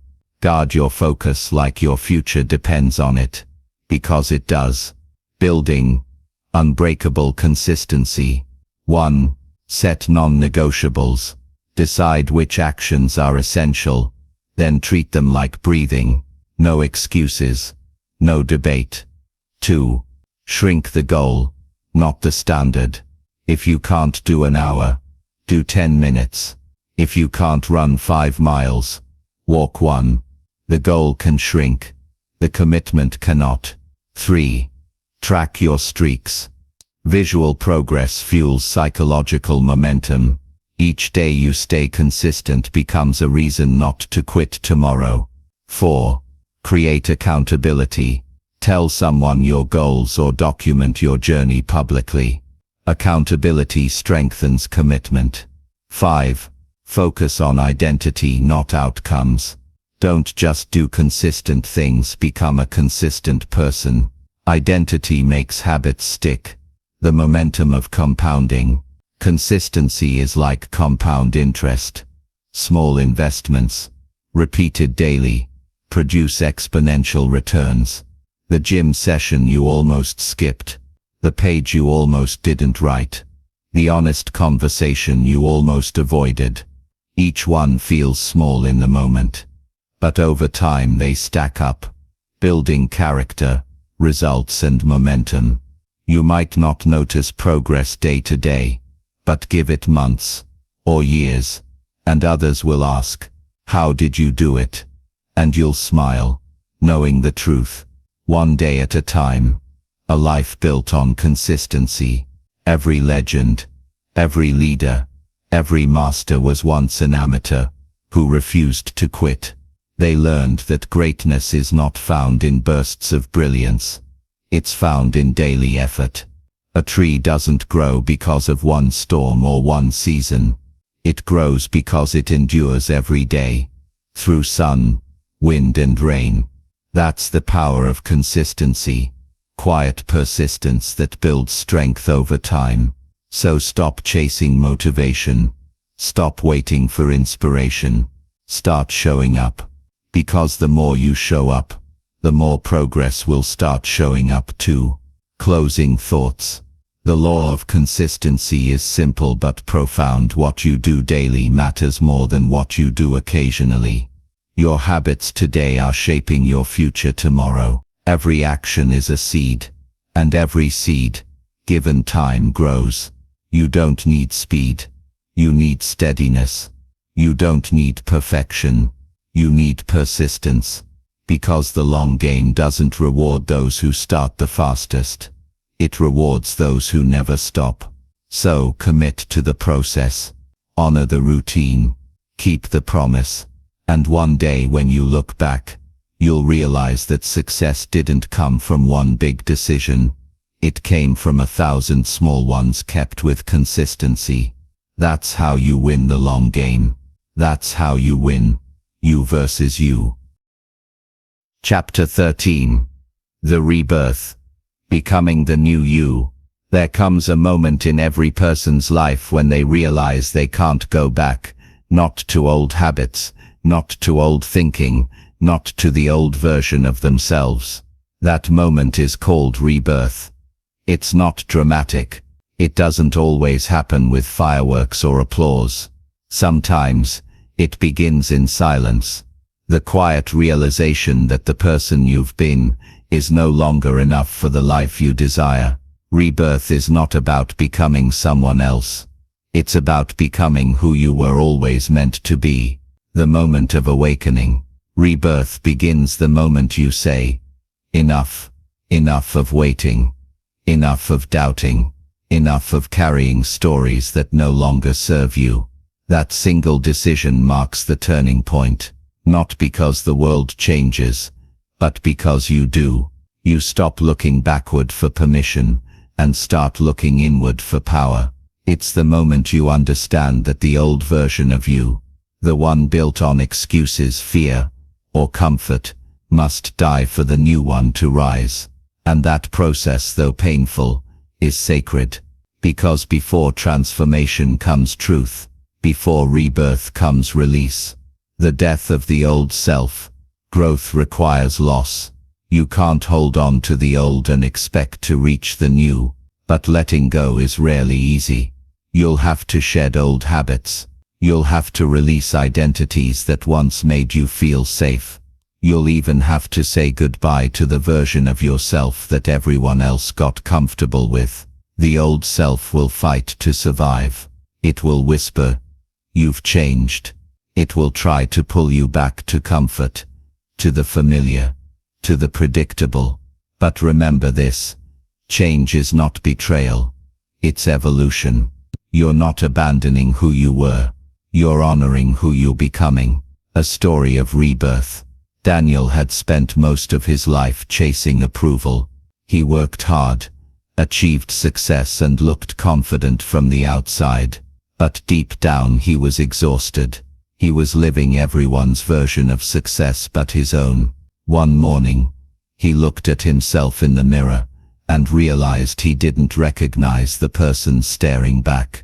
He had the achievements, but he had lost the authenticity. So he made a decision, not to add more to his life, but to let go. He began to release the need to please, the fear of judgment, the addiction to control. It wasn't instant. Some days he felt lost, but slowly, a new clarity emerged. He began creating not for validation, but for joy. He started leading not from fear, but from purpose. And in that process, he didn't become a new man. He became himself. That's what rebirth really is. The return to your truest nature, free from the noise of expectation. The process of transformation. Rebirth follows a rhythm. 3 simple but powerful phases. 1. Awareness. You begin to see your patterns clearly. The habits, the beliefs, the fears. Awareness is light. It shows you what must change. You start letting go of what no longer serves you. Old identities, toxic relationships, limiting beliefs. They must all be left behind. You can't rise while holding the weight of your past. 3. Renewal. You rebuild with purpose. New thoughts, new habits, new identity. You stop reacting to life and start creating it. That's the path of the reborn. Clarity, courage, and creation. The pain of becoming. No transformation is painless. Every rebirth comes with discomfort, because growth always demands that something dies. Fear, ego, complacency. When a seed grows into a tree, it breaks the shell that once protected it. When a caterpillar becomes a butterfly, it must dissolve completely before it can fly. So don't resist the breaking. Don't rush the process. The pain you feel during transformation is not punishment. It's preparation. You are shedding what no longer fits the person you are becoming. The identity shift. Rebirth is not just about changing what you do. It's about changing who you believe you are. Identity is powerful. If you still see yourself through the lens of your old story, you'll keep repeating it. But the moment you say, "That's who I was, not who I am," everything changes. Because your actions will always align with your identity. Start telling yourself a new story. I'm no longer the person who quits. I'm no longer the person who plays small.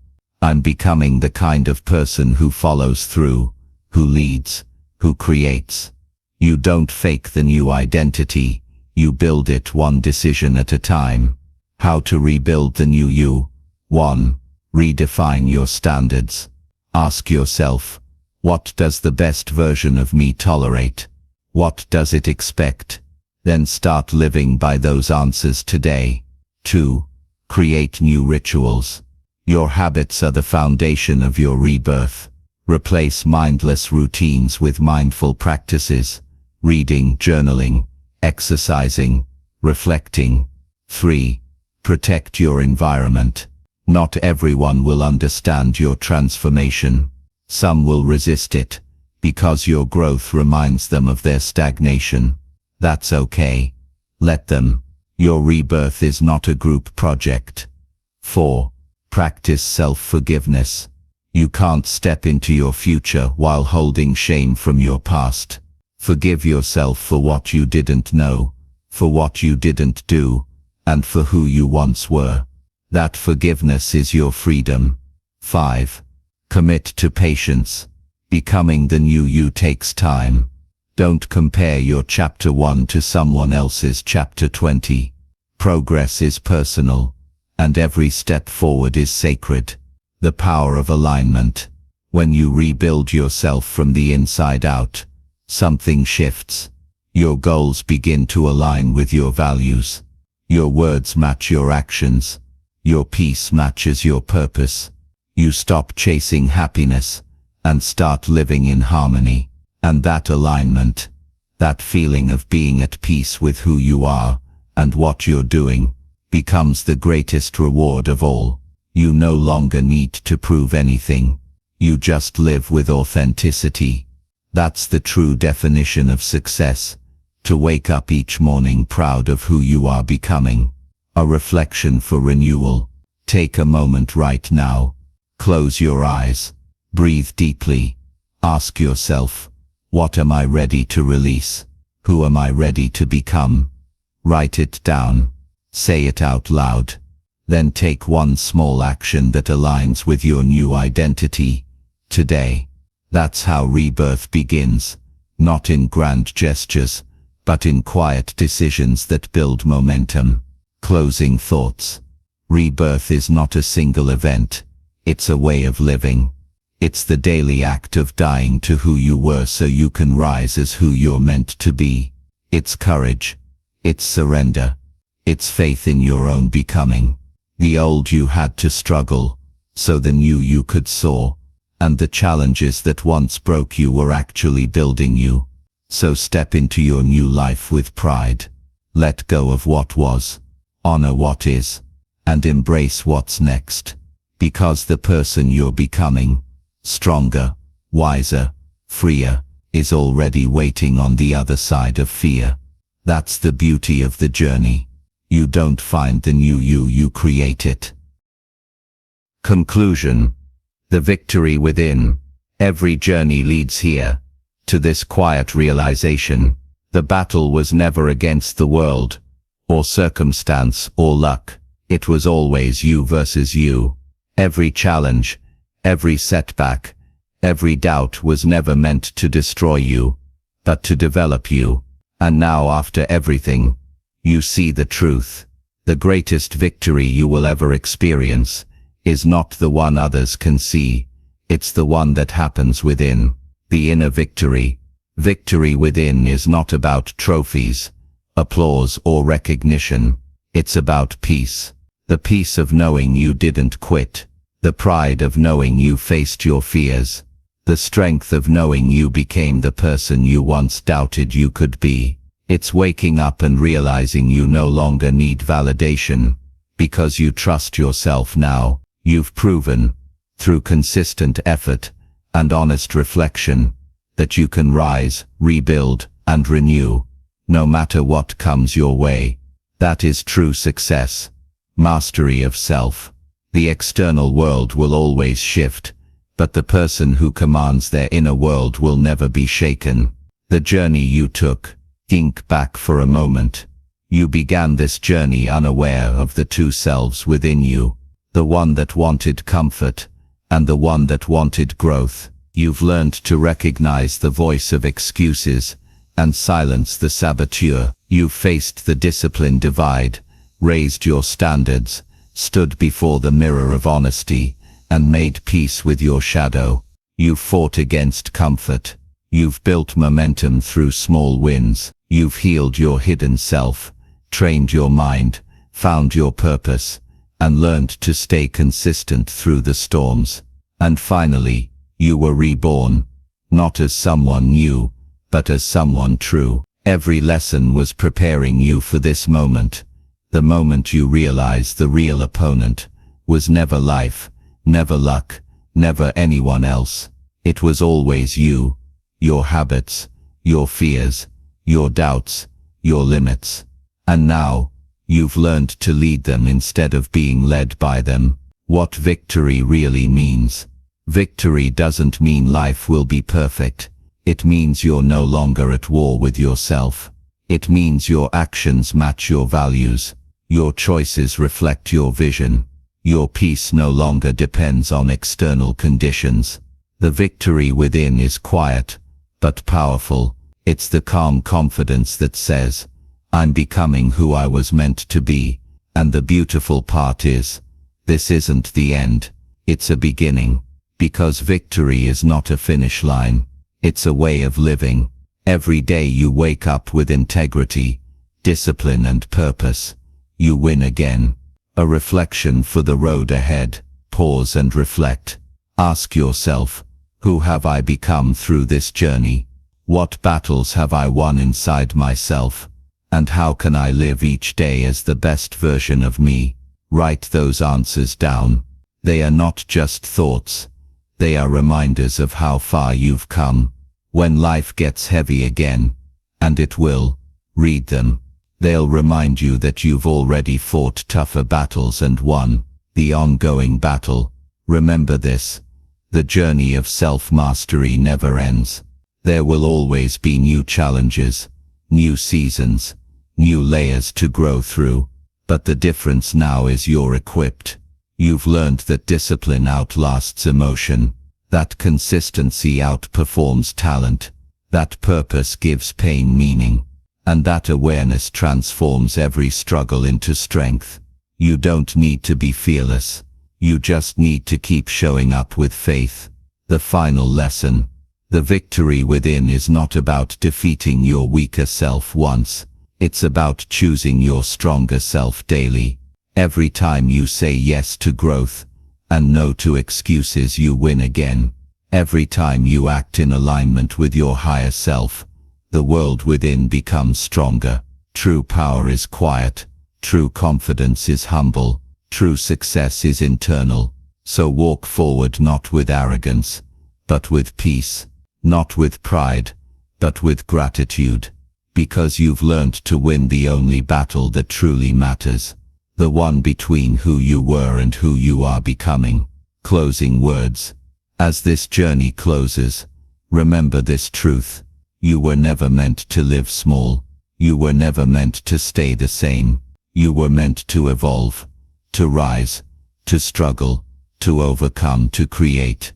The greatest victory of all is to look in the mirror and say, I'm proud of who I am, and I'm still becoming better. Because that's the essence of life. Not perfection, not arrival, but growth. Continuous, conscious, courageous growth. So go live it. Keep building, keep becoming, and never forget, the battle was never against the world. It was always you versus you, and you have won.